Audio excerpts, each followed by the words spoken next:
Boy,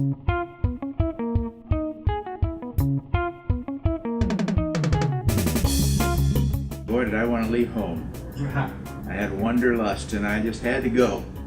But back in those days, you could actually leave high school before graduation if you joined the U.S. services. Ended up with a career in the Navy with communications and electronics and engineering, and we traveled quite a bit across the North Atlantic, South Atlantic, visited Europe, learned a lot.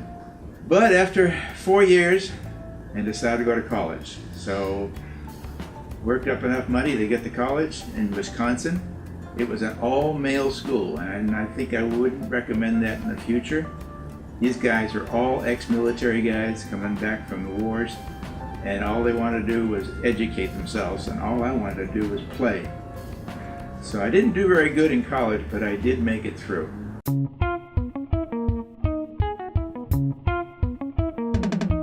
First job, my first real job.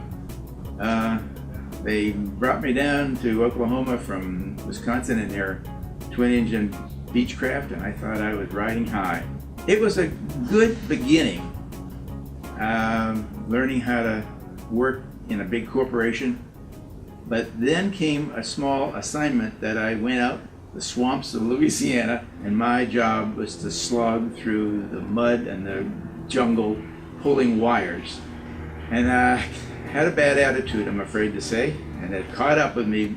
They said, "We don't think we can use you, son." And I said, "Thank God." Jumped back in a car and went back to Wisconsin, where I started selling door to door. While I was selling insurance, I knocked on somebody's door, but he was on the phone and he just waved me into his room, into his house. And while he was talking about some very interesting subjects of flying his airplane down to South America, finally he finished and he says, "If you want to join me, I'm going down to British Guiana and I have a diamond mine down there, and you're welcome to come along. I'll put you to work down there."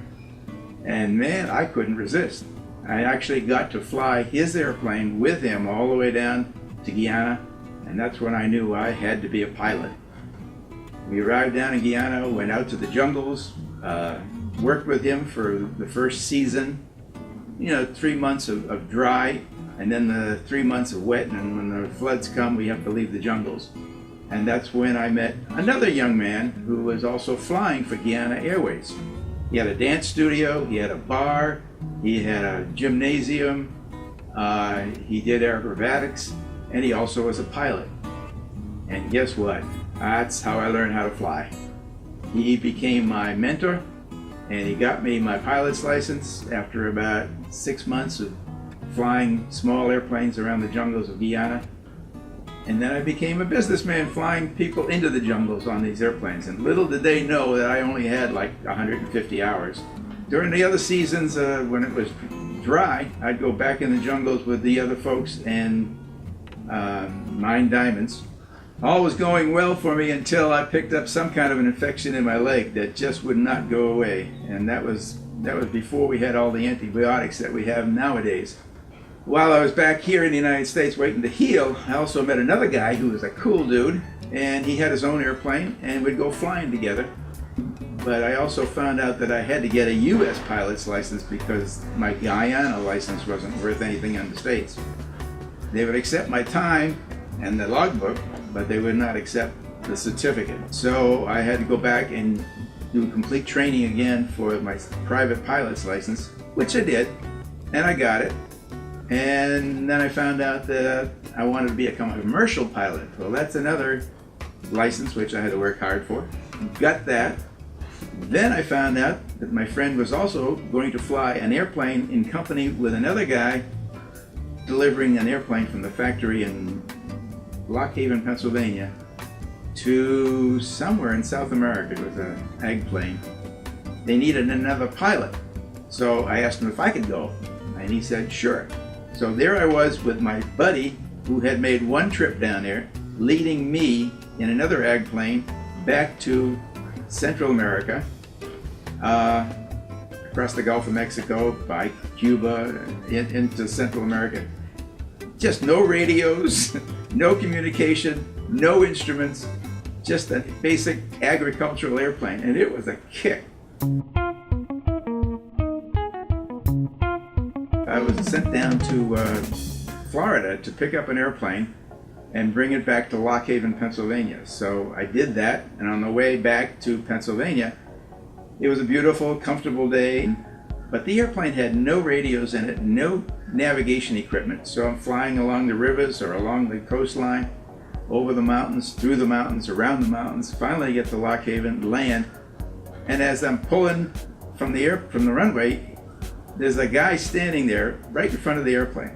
So I stopped the airplane, I shut it down, and this guy walks around to the door, and as I get out of the airplane, I asked him, "Is this your airplane?" He said, "Yeah, in a way." I says, "You know, it doesn't have any radios and it doesn't have any instruments." He says, "I put them in. Where's this airplane gonna go then?" He says, "Well, I'm gonna take it to Australia." I says, "What? Are you serious? You're gonna fly this little airplane from Pennsylvania to Australia?" He says, "Yeah, that's what I do." Walt Moody. He was a military B-17 bomber pilot during World War II. And when the war was over, he was looking for things to do, and he became a pilot who flew anything, anywhere, for any reason, for any purpose. I was the first one to be hired by him. And man, it was the best job I ever had. Started flying small airplanes, Piper Cessna Beechcraft, across to Europe while I was flying them, to Australia, to Pago Pago, to Hawaii, to Japan, Korea, New Caledonia, Bora Bora. I mean, any place that they wanted, that bought an airplane that had to be delivered, I got the chance to do that. And the business started picking up so well, we had to hire more pilots, and I was training them across the Pacific while he was still flying airplanes to Europe. And the name of the company was Globe Aero. It was Walt Moody's company, and he was the man. We had about 12 pilots delivering airplanes, and it was the years that the business was booming with light aviation. Manufacturers were jumping up and selling airplanes like they sell cars nowadays. While I was delivering airplanes from Globe Aero at Lock Haven Airport, something happened that really changed everything. We had a rain that would not stop, that came down for weeks. The whole factory was flooded out. And the good thing about it was Lock Haven was not the only manufacturer of Piper airplanes. They bought a factory in Lakeland, Florida, and built another factory there. So although the main factory in Lock Haven was wiped out by the storm, or by the flood, they still had airplanes that needed to be delivered all over the world. So we couldn't very well bring them to Pennsylvania. The tanks had to be made and installed in Florida before the airplanes could be delivered. So that's how we got started in the Florida business. Not too long after the flood, other things started to happen with Walt Moody. He was getting along in years and started to talk to me about buying his company. Didn't know what to think about it, but I worked with it and thought about it, talked to my wife about it, Donna. I came back and actually did buy the company. And the business of aviation was really starting to just get going. By the time we got to 75 and I had the company, we had more pilots and more business and more people working in the hangar, and it just blossomed from there. Walt always was very particular about the way we were supposed to deliver the airplane. In the heat of the sun across the Pacific, you'd get kind of warm. So you'd take off your shirt, and that wasn't enough, and you'd take off your pants, and that wasn't enough, and pretty soon you'd strip down to your skivvies and try to get as much cool air into that cockpit as you could possibly get. Just before we arrived at the customer's home base, where the airplane was going to be delivered, it was dress tie, dress shirt, dress pants, clean shoes, hair combed, and the airplane interior, wherever we sat, whatever we did, whatever we ate, was all tidied up, and it was made to look just as clean as possible. The trim guide was another invention of one of the pilots. If the trim guide was good to you, the airplane was flying straight, flying level, flying fast, using little amount of fuel as possible. and the sky was perfect. When the trim guard was angry, things did not work out. You might have an engine that's faulting. You might have some lights that are flashing that are telling you things are happening in the electrical system. You might have rain that puts shorting out things. You might have a landing gear light that would show that one of the landing gears had come out of the well. You might have a plug that was backfiring the engine. All sorts of things could happen if the trim guard was not happy. But for all the airplanes that our company delivered, and there was literally thousands of airplanes to many parts of the world, very, very seldom did the bad trim guard show up. It was always mostly the good trim guard or the tough trim guard.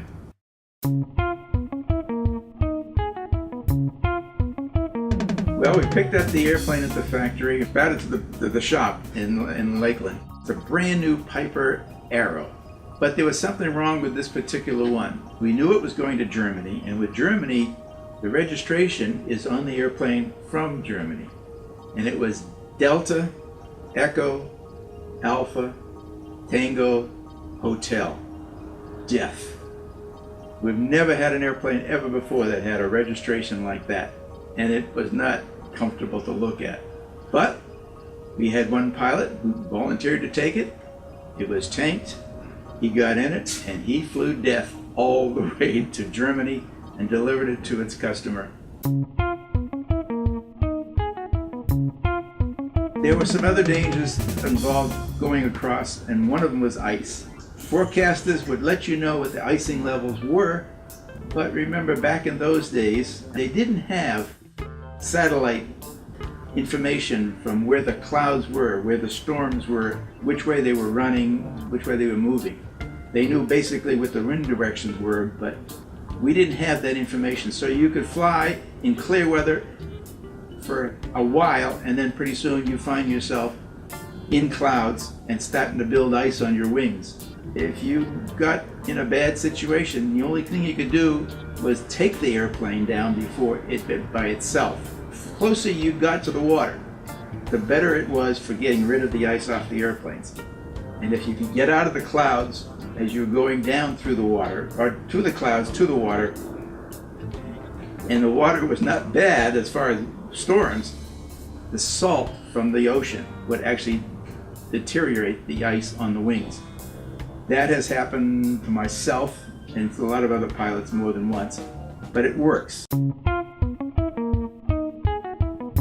Aero decals was part of the business that I got into because we needed, when we painted airplanes, we had to put decals on airplanes. So I found that they couldn't buy them from the factories, they would not sell them. So we started to copy them off the airplanes and make our own decals for airplanes. And it became so lucrative that I started a company called Aero Decals.